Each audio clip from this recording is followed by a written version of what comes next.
So last week I quit DoorDash, Shipt, and all the other gig apps full time. So in this video, I'm going to tell you about why I stopped DoorDash and all the other gig apps full time. And by the way, it has nothing to do with getting 1,000 subscribers, which I'm very grateful for, by the way, but I'm not monetized yet. So I'm still not getting paid by YouTube, but I will share my new way of making money full-time from home, if I would recommend it to others. And stay tuned to the end of the video to find out more about how you can do it yourself, as well as how this may impact my channel moving forward. So anybody that watches my channel knows that I've been a full-time gig worker for some time, going back to 2020. And to be honest, it's paid the bills. It's allowed me the freedom that I love to work whatever the hours I want.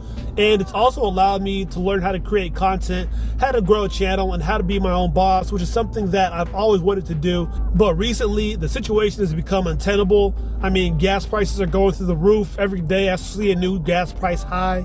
Inflation is running rampant, making the cost of car parts and repairs higher than ever.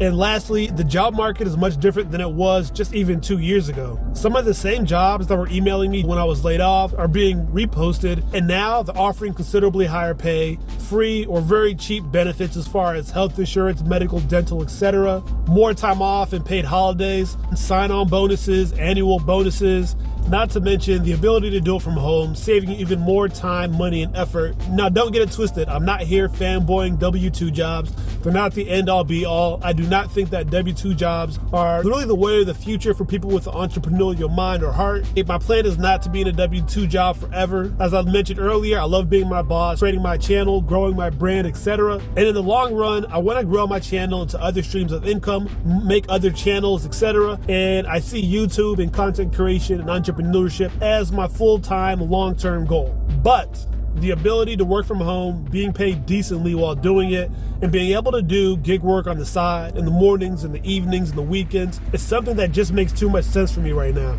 But would it be worth it to you? Is it something that you should do? Well, let me tell you about my work from home experience so far. So right now I'm doing a work from home customer service, basically call center position, paying around $20 an hour, 8 hours a day, 40 hours a week. Benefits started on day one, by the way. My benefits for a full month cost me less than $50. And by the way, I selected this position after being offered multiple work from home positions. And this is not a position that's going to be a work from home and eventually transition to an office. This is a permanent work from home position, which is something that you weren't seeing before. Nowadays, these virtual work from home positions are the wave of the future. And honestly, the job isn't very difficult either. So if you have a little bit of common sense, know how to finesse a little bit, have a little bit of technical computer skills, and aren't completely computer illiterate, you can do this job. I mean, I'm in Arizona, as you many know. People on my class are from Texas, Ohio, New York, Florida. I mean, they're all across the United States. Additionally, working from home most of the day also makes it easier for me to do gig work, either in the morning or in the evening. And now the prime time I'm doing gig work is the times of the day that it's busier. Whether you're doing shopping apps, that's when people are getting home from work and want their groceries delivered, or if you're doing food delivery, that's the time of the day when people are ordering dinner, which of course are the bigger and better orders anyways.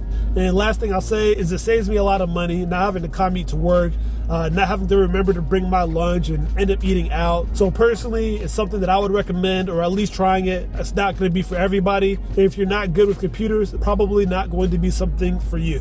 On the other side of the coin, if you don't mind that stuff, hey, easy money. Now, I'm still getting used to this new landscape, but it's something I'm looking forward to. It's a new challenge, and I'm looking to help the community in a different way.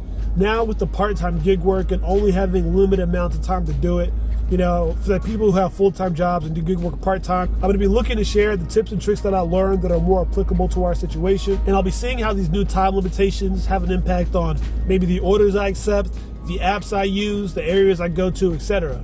If you're a part-time gig worker, let me know in the comments down below. What are some of the issues that you run into? What are some of the issues that I should expect when I'm doing this going forward? Me being the nerd that I am, I'm going to research it. I'm going to do my little experiments, and I'm going to find out the tips and tricks to share with you about that. Now, how might this change my channel? Two ways. A, my ride-along is probably going to be shorter unless they're on the weekend, because the weekends are now the only times I'm doing these full days. I still will be doing more tips and tricks videos, but I also want to change up some of the content that I put out. I want to do some live streams and add some other forms of content that I think you might find entertaining and interesting. But in the meantime, if you want to learn about some of the tips and tricks I'm currently using to make money with the best gigs apps out there, then watch this video now.